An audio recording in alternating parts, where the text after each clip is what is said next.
Salut à tous et bienvenue dans ce nouveau numéro de À l'affiche.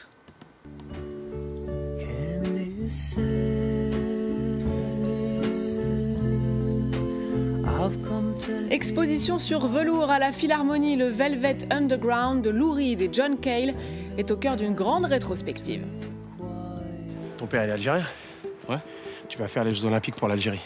En ski de fond. Les Jeux Olympiques. Sami Bouajila, l'Algérien qui voulait être champion de ski dans Good Luck Algeria, et une comédie sur la double nationalité. Notre champion de Maïmana, Rose, Courgeol! Chevauché dans les steppes d'Afghanistan, le célèbre roman de Joseph Kessel, Les Cavaliers, adapté au théâtre.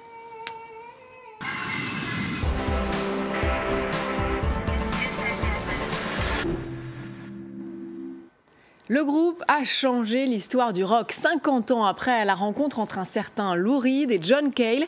Une exposition met à l'honneur le Velvet Underground. Vidéo, photos, une plongée dans l'univers du célèbre groupe new-yorkais lancé par Andy Warhol. À voir jusqu'au 21 août prochain à la Philharmonie de Paris. Reportage Ludovic de Foucault, Mélina Huet.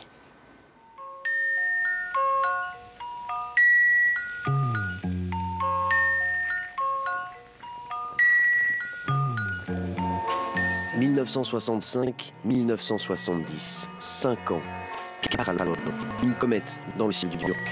The Velvet Underground est devenu au fil du temps un groupe culte, un groupe toujours actuel. Parce que les images, tout ce qui a été fait autour, c'est d'une modernité, d'une contemporanéité inouïe. Chaque morceau sonne comme s'il avait été fait aujourd'hui. Là, à l'instant, quand on écoute Héroïne, quel groupe aujourd'hui a la force, la puissance d'écrire une chanson comme Héroïne?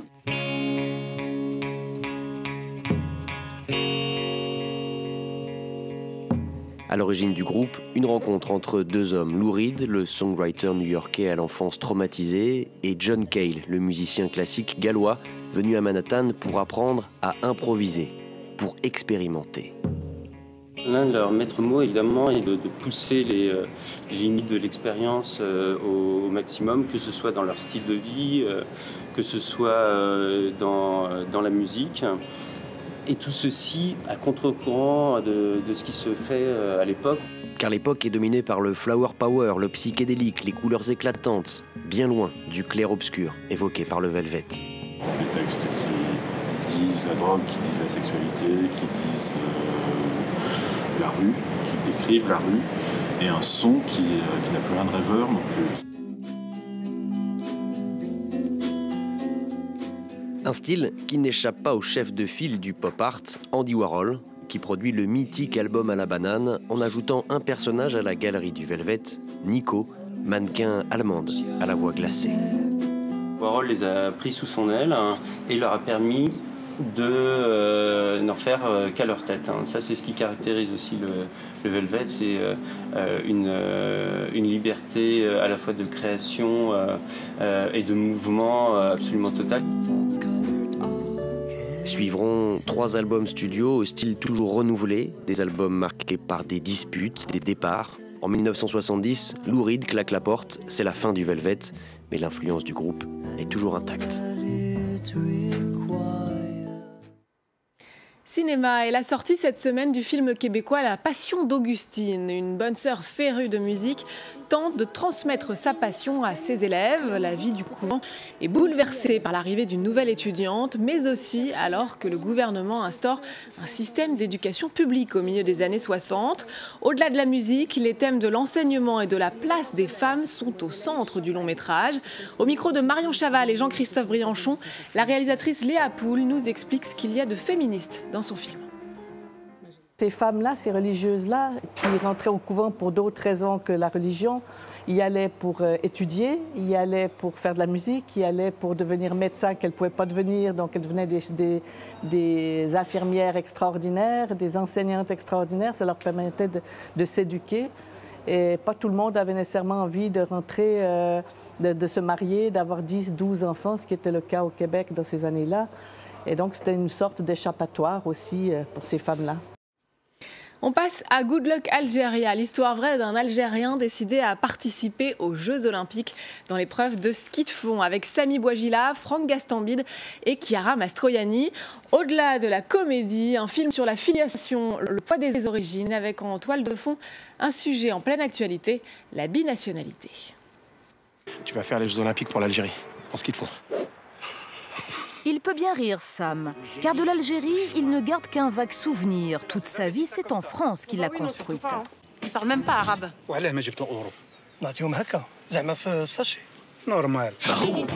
Seulement voilà, sa petite entreprise est en faillite. Participer aux Jeux Olympiques est sa seule chance de survie. T'es le seul Algérien. Enfin, sur la neige, je veux dire. T'es sûr de te qualifier. Sam va donc s'entraîner, faire des allers-retours en Algérie, mettre un peu en péril sa vie de famille. Mais tu vois pas les conséquences que ça a autour de toi? Mais qu'importe l'effort pourvu qu'il y ait l'exploit. Cette comédie est tirée d'une histoire vraie. À gauche, Nourdine l'athlète, à droite son frère Farid, réalisateur du film. J'avais au départ vraiment envie de raconter une histoire de famille. Et je me suis dit que l'histoire de mon frère, qui s'appelle Nordine Maurice Bentoumi, donc déjà dans son nom il porte la double culture, et qui a fait les Jeux Olympiques en ski pour l'Algérie, je me suis dit, ça c'est une vraie histoire de film, quoi. Le vrai Nourdine le voici, s'entraînant au ski nordique. C'était en 2005, à quelques mois des JO de Turin. 10 ans plus tard, il est consultant sur le film de son frère, aux côtés de celui qui endosse son rôle, un vrai défi physique pour le comédien. On tourne en rond, là. En même temps, ça, c'est un peu le principe du ski de fond, tu vois.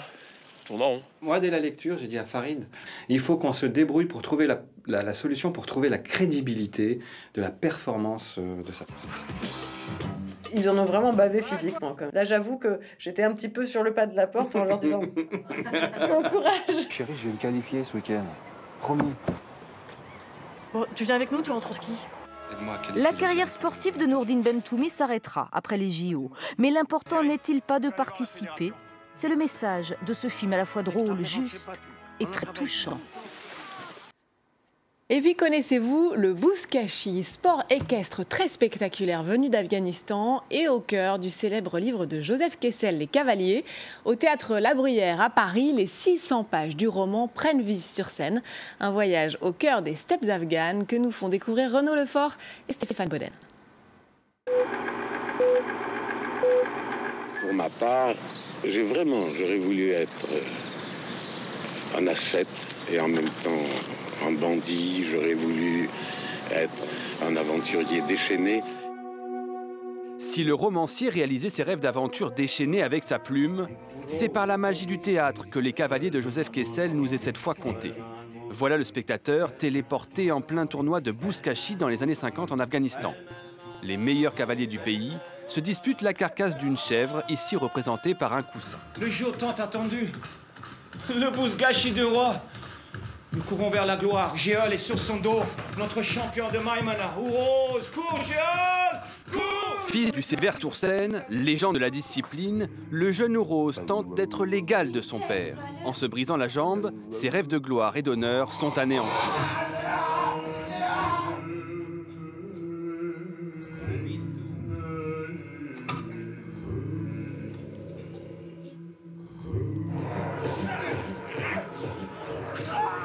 Influencé par Peter Brook, Éric Bouvron fait appel à l'imagination des spectateurs. Je sollicite et j'y crois à l'imaginaire des spectateurs. On ne pouvait pas faire venir des vrais chevaux sur le plateau. Venant d'Afrique, en Afrique du Sud, on a appris de travailler avec le minimum d'objets. J'ai adoré comment on transformait un objet.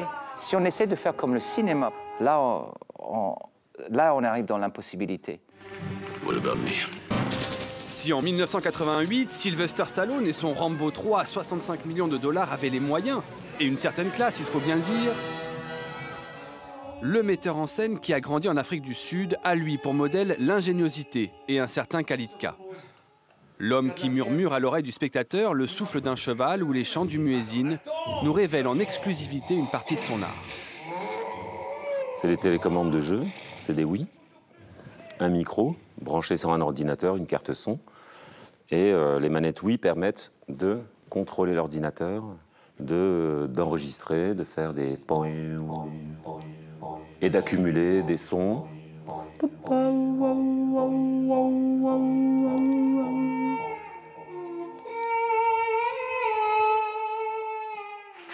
1h20 de spectacle où les planches du théâtre La Bruyère deviennent un monde magique et font aimer les mots de ce romancier du reportage que fut Joseph Kessel.